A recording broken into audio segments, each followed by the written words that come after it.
जय श्री महाकाल मित्रों, धनिष्ठा ज्योतिष परिवार में आप सभी का स्वागत है। मैं पंडित पुरुषोत्तम भोजक, ज्योतिषचार्य वासुविदा आपकी सेवा में उपस्थित हूँ।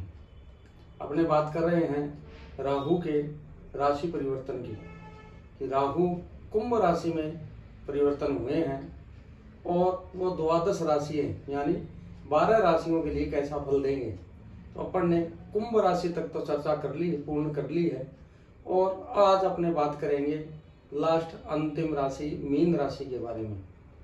इससे पूर्व मैं आपसे एक जानकारी और साझा करना चाह रहा हूँ कि मैंने जब राहु की सीरीज प्रारंभ की थी तो सबसे पहले मैंने राहु ग्रह का परिचय बताया था कि राहु किस प्रकार से क्या क्या फल देते हैं और अपने जीवन में जातक जातिकाओं को क्या क्या प्रभाव से गुजरना पड़ता है। अच्छे और बुरे परिणाम मैंने राहु के बताए थे। उसमें बहुत सारी स्थितियों पे मैंने प्रकाश डाला था। तो मेरा आपसे निवेदन है कि आप मीन राशि वाले अपना राहु का गोचर फल देखें। उससे पहले आप एक बार मेरे द्वारा पूर्व में वीडियो बनाया हुआ जो है राहु का परिचय, वो अवश्य देख लें, जिससे आपको पता लग जाएगा कि राहु के कारकत्व क्या क्या होते हैं। तो पता लगने से आपके समझ में आ जाएगा कि किस प्रकार से राहु ग्रह फल डालते हैं, और आप जब अपनी मीन राशि के बारे में जानेंगे तो आपको अच्छे से समझ में आ जाएगा। सरल भाषा में सुगम जानकारी के लिए मैं आपके सामने प्रस्तुत हूँ। आज अपने बात कर रहे हैं राहु की, जो 2025 में सभी 12 राशियों के लिए कैसा फल देंगे, और अंतिम राशि है मीन। राहु के 3 नक्षत्र हैं 27 नक्षत्रों में से। 1 नंबर पे आद्रा, 2 नंबर पे स्वाति, 3 नंबर पे शतभिषा।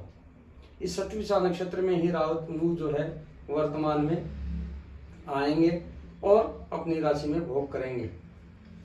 तो आद्रा नक्षत्र जो है वो मिथुन राशि को इंडिकेट करता है, और स्वाति नक्षत्र है ये तुला राशि में आता है, और शतभिषा नक्षत्र जो है वो कुंभ राशि में आता है। इसके चारों चरण आते हैं सभी के तीनों राशियों में। तो राहु ग्रह जो है छल कपट प्रपंच भौतिक सुखों की इच्छाओं को दर्शाता है। अपने मानव जीवन में अनेक प्रकार की इच्छाएं होती हैं, तो भौतिक सुख की जो इच्छाएं होती हैं उसकी पूर्ति होगी या नहीं होगी, होगी तो सदकर्म से होगी या कोई दूसरे अनैतिक कार्यों के जरिए पूरी करेंगे। इच्छाएं तो पूरी सभी करते हैं, अनैतिक कार्य से भी करते हैं, कर्म के द्वारा करते हैं, और नैतिक कार्य कर्म के द्वारा भी करते हैं। तो ये सब राहु डिपेंड करता है कि आप अपनी इच्छाओं के प्रति अनैतिक कार्यों से पूर्ति करेंगे या नैतिक कार्यों से करेंगे। यदि शुभ स्थान में, शुभ दृष्टि में, शुभ जगह विराजमान होगा और आपके नक्षत्र से संपद का, मित्र का, परम मित्र का, क्षेमा का, साधक का, या फिर अन्य शुभ स्थानों में यदि राहु विराजमान होंगे आपके मित्र तारा से, तो आपको अच्छे परिणाम देंगे। नैतिक कार्यों के जरिए आप अपनी इच्छा पूर्ति करेंगे, और यदि आपके विपत्ति के हिसाब से हो जाएं तो आपको अनैतिक कार्यों के प्रति रुझान बढ़ा देते हैं। और राहु ग्रह अचानक से देते हैं, चाहे वो सफलता हो और चाहे वो नीचे आना हो। राजा से रंक और रंक से राजा, ये राहु की मोटे तौर पे परिभाषा है। जब भी फल देंगे अचानक से देंगे, रुकावटें देंगे तो अचानक से देंगे, चलता कार्य बंद कर देंगे। तो इस प्रकार से राहु का मैंने पूर्व में बताया हुआ है। आप वो मेरा राहु का परिचय वीडियो देखें और उसके बाद में सारी इच्छाओं को समझें। अब बात करते हैं अंतिम राशि मीन राशि। काल पुरुष की अंतिम राशि है मीन, जिसका स्वामी बनता है गुरु। और ये अपन ने चार्ट के जरिए समझाया है कि मीन राशि में 12 भाव में स्थित हैं। 12वें भाव में राहु अभी भ्रमण कर रहे हैं, गोचर हैं। 18 महीने एक राशि का भोग करते हैं राहु, लंबी दूरी चलने वाले हैं। फिर इससे ज्यादा जो है वो 30 महीने मतलब 2.5 साल जो है वो शनि का भोग होता है। तो 2 नंबर पे राहु के पास में स्थान है, साथ में केतु भी है। केतु की चर्चा आगे करेंगे तब बताएंगे। तो राहु 2.5 वर्ष इसी राशि में रहने वाले हैं, और मीन राशि वालों के लिए ये कैसा परिणाम देंगे। तो 12 भाव में बैठे हैं, खर्च के स्थान में बैठे हैं, विदेश के स्थान में बैठे हैं, मोक्ष के स्थान में बैठे हैं, तो आपको इन कार्यों से लाभ और हानि की होगी। और दूसरी पंचम दृष्टि से आपके सुख भाव को देख रहे हैं, तो आपके सुखों को बढ़ाएंगे। आपको जमीन भी दे सकते हैं, आपका मकान आदि की इच्छा है तो वो भी पूर्ति कर सकते हैं। आपको वाहन संबंधित भी दे सकते हैं, इच्छा पूर्ति कर सकते हैं। माता के सुख से भी आपको लाभ मिल सकता है और सुखों के साधन को आपके पास में वृद्धि ये राहु दिलाएंगे। फिर बात करते हैं छठे घर में दृष्टि पड़ती है राहु की, तो ये रोग ऋण शत्रु इन तीनों को समाप्त करने में आपके सहायक होंगे।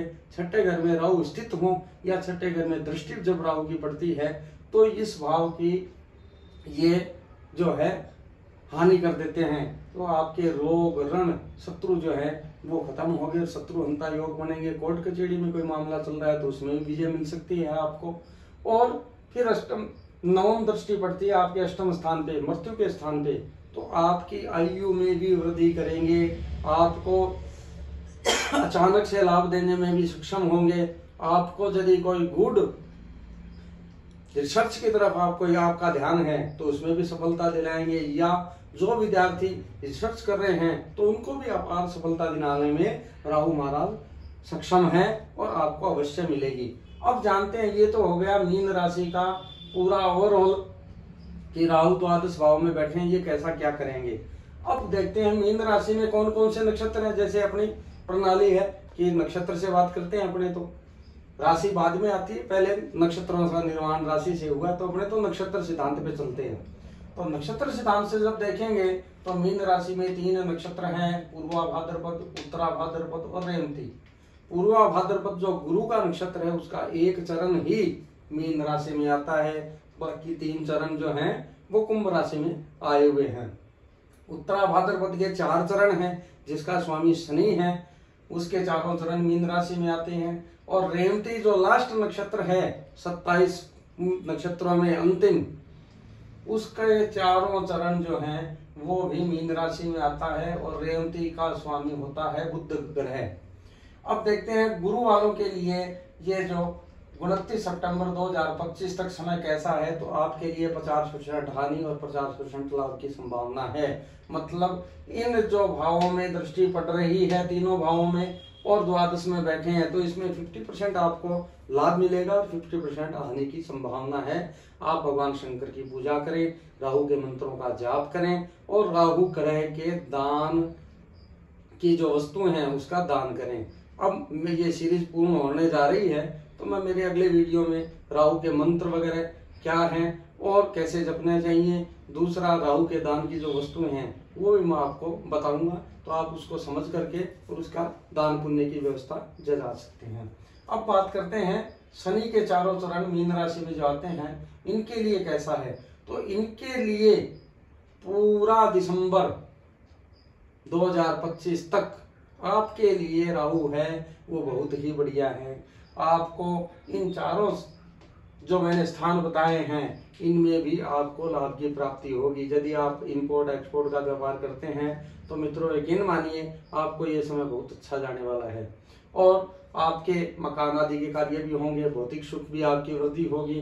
दूसरा, शत्रु संबंधित हैं वो भी परेशानी से निजात पाएंगे। न्यायालय के मध्य में कोई मुकदमा वगैरह चल रहा है तो उसमें भी आपको विजय श्री मिलने के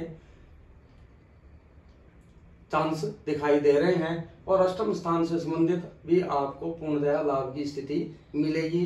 तो आप निश्चिंत होकर के जिनके भी उत्तरा भाद्रपद नक्षत्र शनि के नक्षत्र में जन्म है उनके लिए शनि बहुत ही बढ़िया है, ये राहु बहुत ही बढ़िया है। तो राहु आपको इस वर्ष देने के लिए आए हैं, आपका कुछ बिगाड़ करने के लिए नहीं आए हैं, ये यकीन मानिए। और आपको बहुत कुछ देने जा रहे हैं राहु, तो आप तैयार हो जाइए राहु से लेने के लिए, अपने आप को तैयार करें और अच्छे कर्म करें और कार्यों के प्रति लग जुट जाएं, मेहनत करेंगे, सफलता आपको निश्चित तौर पे मिलेगी। अब बात करते हैं अंतिम नक्षत्र रेवती जिसका स्वामी बुध बनता है और चारों चरण ही मीन राशि में आते हैं। तो मित्र बुध के नक्षत्र वालों के लिए 29 सितंबर तक राहु बहुत ही अच्छे हैं, बढ़िया परिणाम देंगे आपको और आपके लिए सुखद समय का अनुभव होगा। लेकिन जब गुरु राहु महाराज सतभिषा नक्षत्र में चले जाएंगे, अपने ही नक्षत्र में चले जाएंगे, तब आपको कठिनाई का सामना करना पड़ेगा और वह समय आपके लिए बहुत ही कष्टकारी साबित होने वाला है, क्योंकि बाधक जोन में आ जाएंगे। जब राहु महाराज आपके लिए बाधक जोन में आ जाएंगे तो आपके लिए ये जो समय है ये अच्छा नहीं कहा जा सकता। इसलिए आप राहु के मंत्रों का जाप करें। दान पुण्य की जो सामग्री मैं बताऊंगा वो दान पुण्य करें आप, तो इससे आपको लाभ की प्राप्ति होगी। तब तक आप भगवान शंकर के मंदिर में जाके एक लोटा जल का अर्पित करने से भी राहु ग्रह में शांति प्राप्त होगी और आपका समय पास होगा।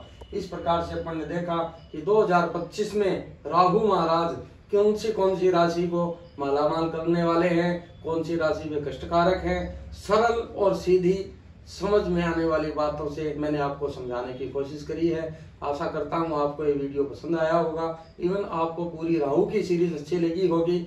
आप मेरे को सुझाव के तौर पे कमेंट कर सकते हैं, लाइक कर सकते हैं। मेरे चैनल को यदि अभी तक आपने सब्सक्राइब नहीं किया है तो आप सब्सक्राइब करें और अपने इष्ट मित्रों को भी बताएं ताकि उनको भी लाभ मिले।